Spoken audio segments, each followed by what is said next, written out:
Being a film director sounds like this very mystical role on set, or at least I thought it was back when I was first starting, but it took me a little bit to realize that it's not so bad. For me, the single most important key to unlocking your potential as a director, a filmmaker, as a person is the ability to communicate. Now, that word communication is a bit of a difficult one. A lot of people hate it. It's tied to dating, job interviews, public speaking, and now directing. But the big C word doesn't have to be as scary as it sounds. Today, I just wanted to hop on and share a few things that have helped me to effectively communicate as a film director, and hopefully they can help you too. Number one is authenticity.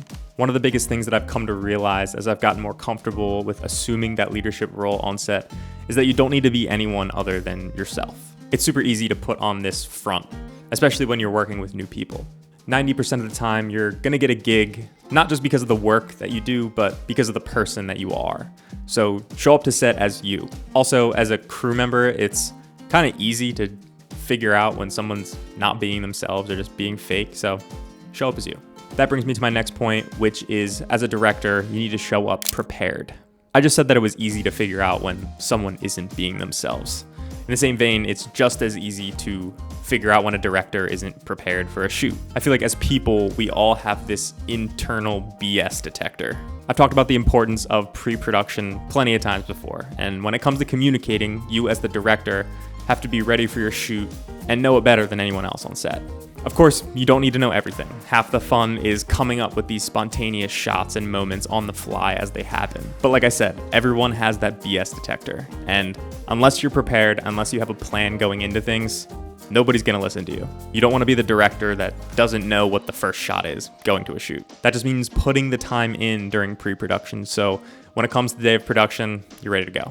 I actually just directed a fun spec project recently for a production company that I've never worked with before.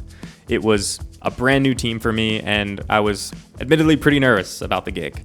So what helped me the most getting onto set was the fact that I put in that time to do my pre-production, to flesh out the creative. I knew the story, I knew the shots that we needed, and when shoot day came around, it made things way easier to be ready to communicate with my DP rather than have no clue what I wanted.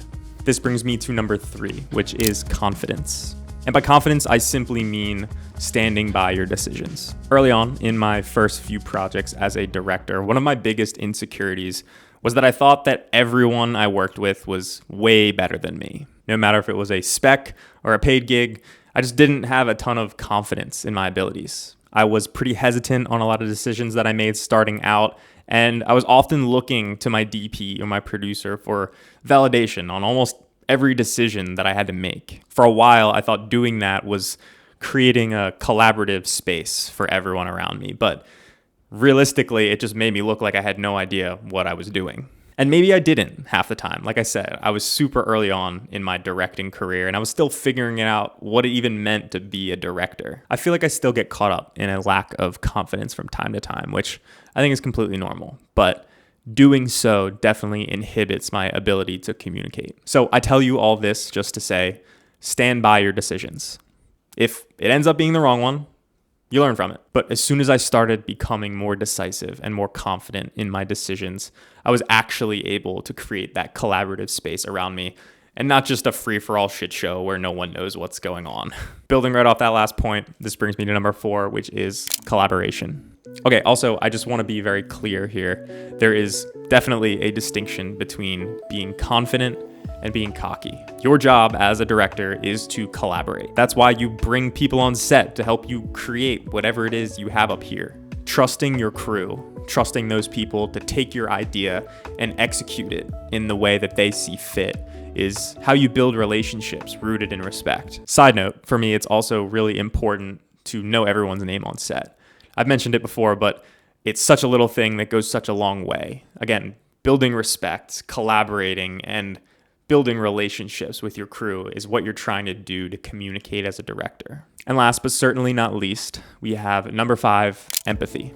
This goes hand in hand with collaboration, but having empathy for your crew means seeing things from their perspective. I've been pretty lucky to have tried almost every role there is to try on set. At one point or another, I've tried everything from ACing to gripping to PAing to shooting, producing, the list goes on. So for me, understanding what each of those jobs feels like allows me to better communicate with each of those roles when I'm directing. Now, you don't have to go out there and do every single job there is on set to grasp this concept, but I think it just comes down to knowing what you're asking of your crew. So take a gaffer, for example. You can't ask them to put up a key light, but also put up a 12 by overhead in 15 minutes when you're about to get your first shot, just because you think it'll look better. You just can't do that.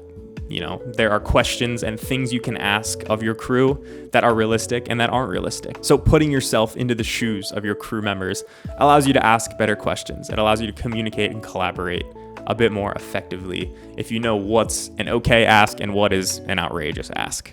So yeah, that's about all I've got. That was just a few tips on how I effectively communicate as a director on set. This is by no means the end all be all, but these things have definitely helped me as I continue to find my way in the industry. I also mentioned that fun spec project that I got to direct for another production company. That's all coming soon. I'm super excited to share that with you guys.